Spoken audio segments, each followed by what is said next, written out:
स्वागत है आपका फुल स्टॉप में। मैं हूं आपका होस्ट एंड दोस्त सौरभ द्विवेदी। चित्रकूट धाम में लक्ष्मणपुरी है। लक्ष्मणपुरी में मलिन बस्ती है और मलिन बस्ती में वो लोग रहते हैं जो देश की अंतिम पंक्ति के व्यक्ति कहे जाते हैं। वास्तविक हालात तब पता चलते हैं जब चुनाव आ जाते हैं। उनकी भी खैर ख्वाहिश ले जाने लगती है। नेता द्वारे द्वारे आने जाने लगते हैं। लेकिन अभी एक दृश्य आपको मेरे ठीक पीछे नजर आएगा। ये जो साफ सफाई का दृश्य है, नगर पालिका का चुनाव हो रहा है और नगर पालिका के सफाई कर्मी यहाँ सफाई कर रहे हैं। हालात आप जब देखेंगे तो स्पष्ट दिखेगा कि इनके चेहरे पर मास्क नहीं है और हाथों पर ग्लव्स नहीं है। ये भारत का वो स्वच्छता अभियान है जिसको पीएम मोदी ने और सीएम योगी ने बहुत अच्छे से प्रचारित और प्रसारित किया है। लेकिन मामला क्या सिर्फ विज्ञापन पर है या फिर हकीकत में साफ सफाई होती भी है और साफ सफाई करने वाले लोगों की अपनी कोई सुरक्षा की जिम्मेदारी भी ये लोग लेते भी हैं। आगे हम बात करेंगे। हमारे साथ कुछ ऐसे यूथ हैं जो पहली बार चुनाव लड़ने जा रहे हैं, जिन्होंने पहली बार राजनीति में कदम रखा है।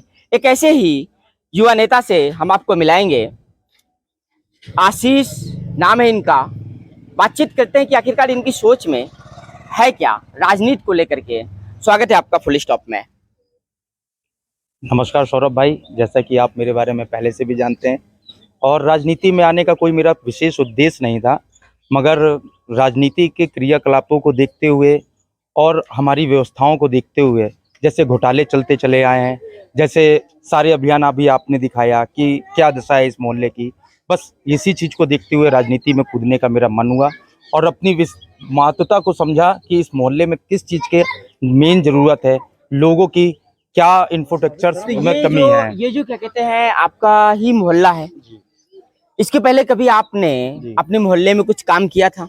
बिल्कुल किया है, इस बात के तो साक्षी आप भी हैं और समाज सेवा ही मैंने की है और आपने भी मेरे साथ मन साझा किया, इसमें कोई दोहराव वाली बात नहीं है। मगर अब राजनीति में कूदने का विशेष फैसला इसलिए लिया गया क्योंकि ये सब चीज़ें बर्दाश्त नहीं हो पा रही हैं। मोहल्ले के भी आपने गलियों को देखा, क्या ये 5 सालों में काम किस तरीके का हुआ। बाहर के लोग आकर के यहाँ पर मोहल्ले से वोट लेकर के चले जाते हैं और 5 साल तक नजर नहीं आते हैं। बाद में 5 साल बाद वोट लेने के लिए यहाँ पर आते हैं, पैर पड़ेंगे, हाथ गिड़गिड़ाएंगे और सारी चीजें बोल करके फिर वापस चले जाएंगे। इतिहास गवाह रहा है, इस मोहल्ले का कभी वार्ड मेंबर हुआ ही नहीं।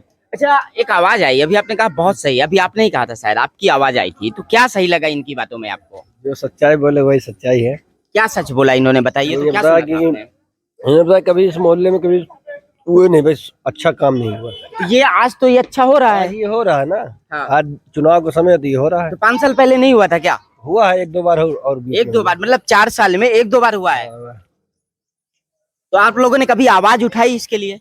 उठाएगा, ये मोहल्ले वाले हैं बेचारे, हम तो नहीं ज्यादा आवाज उठा सकते। तो अब चुनाव आ गया है, अब तो सब लोग आपकी आवाज को सुन रहे होंगे, तो अब जनता है, जो जैसा अच्छा समझे वैसे ही होगा। अभी यहाँ पर कुछ बुजुर्ग भी हमारे पास है। हम आपसे जानना चाहते हैं, क्योंकि आप क्या कहते हैं इस मोहल्ले में काफी समय से रह रहे हैं, बड़ा एक लंबा अनुभव होगा, क्या लग रहा है आपको कि क्या दशा थी और क्या होना चाहिए आगे? दशा क्या, देखिए जो भी नेता यहाँ से जीत के जाता है वो दोबारा यहाँ नहीं आता, ना उसे कोई मतलब होता है मोहल्ले में तो वो सोचते हैं कि यार ऐसी कैंडिडेट के लोग रहते हैं, इनसे क्या हमसे मतलब है और क्या करना है, क्योंकि आदमी यहाँ बोलना नहीं चाहता, अपना वोट यहाँ बेच देता है। वोट बेच देता है? अपना वोट यहाँ बेच देता है, पैसे से खरीद लेते हैं लोग और दारू पिलवा के वोट डलवा लेते हैं। उसके बाद यहाँ दोबारा कोई काम करने नहीं आता, क्योंकि वो जानते हैं कि बिका हुआ वोट है। जब बिका हुआ वोट है तो क्या यहाँ पे क्या हमसे क्या डिमांड करेंगे और हम क्या कर सकते हैं। यहाँ 5 साल नरेंद्र बाबू चेयरमैन रहे, उसके बावजूद एक दफे हमने बुलाया था उनको, तब यहाँ पे आए थे, उसके बाद दोबारा वो आज तक झांकने नहीं आए बोलने में। तो फिर अभी जो सभासद है वर्तमान में जो रहे, उनका नाम जानते हैं आप?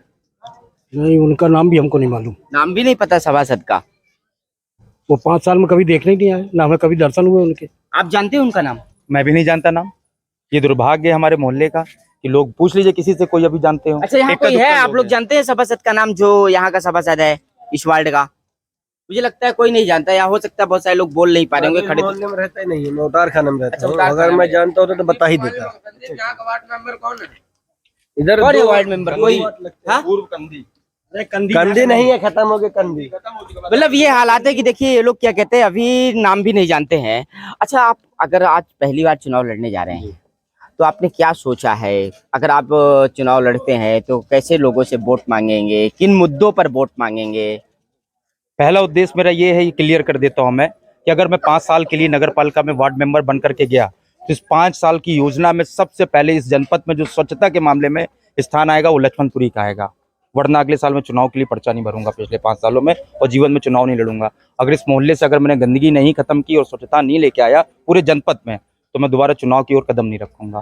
तो लेकिन चुनाव अभी आप जीतेंगे कैसे? आपके पास क्या फार्मूला है चुनाव जीतने का? कैसे आप ये सोच सकते हो कि आप चुनाव जीत ही जाओगे? लोगों का समर्थन है, आप देख ही रहे हैं, लोग पसंद कर रहे हैं। इससे लेकिन बड़ी ये बात लोग मेरे बोल तो नहीं रहे हैं कुछ। बोल इसलिए नहीं रहे, वो कह रहे हैं कि हम अपनी वोटों की मार से बोलेंगे। इस बार बहुत देख लिया, कई सालों से देखते चले आ रहे हैं, और युवा भी कह रहा है कि इस बार आशीष भाई बोलेंगे नहीं, सिर्फ वोट देंगे। और क्यों भाई, ऐसा है क्या जैसा बोल रहे हैं? कुछ है? ये लोग आप सब लोग शांत हो। ये मतलब वैसे भी 3 वोटर लिस्ट में नाम भी नहीं होगा आप लोगों का, क्या है? क्या आया ही नहीं वोटर लिस्ट में वोटर लिस्ट में किसी का नाम है क्या? किसी का भी नाम नहीं है, सब लोग ऐसे ही। तो आशीष भाई को जानते हो? इनको हमारे मोहल्ले के आपके मोहल्ले के हैं, परिचित हो चेहरे से?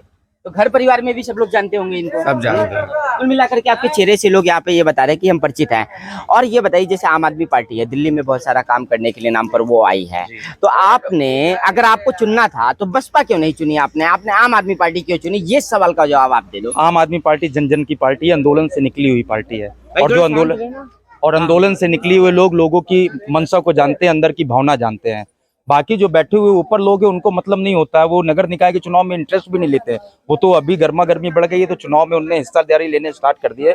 मगर आम आदमी पार्टी ऐसी, आप उनके काम देख लीजिए, वो जो वादे करते हैं वो पूरे करते हैं। आप जानते हो कि बसपा का वोट बैंक तो है यूपी में, आम आदमी पार्टी का कोई वोट बैंक ही नहीं है। क्या जरूरत थी आम आदमी पार्टी में शामिल होने की? व्यक्ति विशेष का वोट है यहाँ पर, ये व्यक्ति विशेष का चुनाव है। मैं पार्टी का सम्मान करता हूँ, सारी पार्टी का सम्मान करता हूँ, मगर आम आदमी पार्टी जो अपने कार्य कर रही है और उसकी जो कार्य कुशलता है, उसे जन जन लोगों को पहुंचाया है अपना मतलब। और पंजाब में भी देख लीजिए आप। आपके सामने जो क्या कहते हैं भाजपा का प्रत्याशी है, वो तो बड़ा दमदार प्रत्याशी बताते हैं, आप उसका सामना कैसे कर लोगे?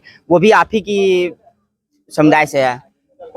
मैं बताना चाहूंगा उनके बारे में, वो पार्टी किसी से भी हो, मगर मुझे ऐसा लगता है वो अपना वोट भी मुझे दे देंगे, क्योंकि उनको अगर मालूम है कि आशीष भाई काम करने वाले व्यक्ति हैं। मुझे मालूम उनका रुझान मेरी तरफ ही आ रहा है, और वो खुद कहेंगे लोगों से कि भाई मैंने पार्टी में तो आ गया हूँ, मगर व्यक्ति ये अच्छे हैं, इनको वोट आप दे दीजिए क्योंकि काम करना चाहेंगे। ये हर नेता का अपना एक ओवर कॉन्फिडेंस मानूंगा मैं नहीं, इसको। अपना वोट को क्यों दे देंगे? वो खुद चुनाव लड़ रहे हैं, क्योंकि उनको मालूम है कि ये व्यक्ति काम करके दिखा सकता है। अरे उसको तो वो भी मालूम तो है। कहते हैं मैं काम करूंगा। वो लड़ाई लड़ते अभी कब्रिस्तान की लड़ाई लड़ रहे थे, आप बताओ भाई साहब कब्रिस्तान की लड़ाई कर रहे थे। देखिए यहाँ पर इस देश में कब्रिस्तान और शमशान घाट की लड़ाई को मैं पीछे हटाता हूँ, ये कोई मेरे मुद्दे में नहीं आता। मेरे लिए मुद्दे में आता है कि आम आदमी के लिए क्या सफाई की व्यवस्था है, क्या यहाँ पर आप मैदान देख रहे हैं, यहाँ पर क्या इसमें साफ सफाई की व्यवस्था है, बहुत सारी चीजें, सक्रिय रास्ते हैं, लाइट की व्यवस्था है, पानी। लेकिन जो मुद्दे होते हैं, अभी जैसे यहाँ से एक मुद्दा आप ले लो तो यहाँ से 2 4 व्हीलर आ जाएंगे तो इस जगह से निकल करके नहीं जा पाएंगी।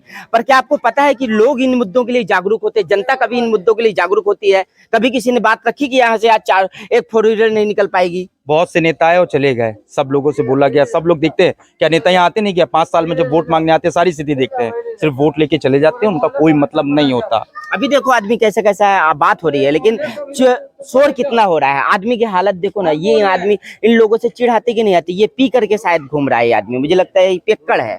नहीं, अब सबकी अपनी अपनी मानसिकता, सबसे विशेषताएं हैं और सारी चीजें हैं, उनका अपना स्वभाव है, हमारा अपना स्वभाव। बस इसी के लिए मैं इस मोहल्ले में लड़ाई लड़ना चाहता हूँ और चुनाव जीत करके आना चाहता हूँ कि कुछ ना कुछ सुधार कर सकूं, बस मेरा कुल उद्देश्य मिलाकर है। के हम भी ये जानना चाहते थे कि ये वास्तविक हालात क्या है। और आशीष एक युवा नेता के तौर पर चित्रकूट में सामने आए हैं, लक्ष्मणपुरी से सामने आए हैं, एक ऐसी जगह से जो पिछड़ी जगह और शोषित वंचित जगह के नाम से जानी जाती है।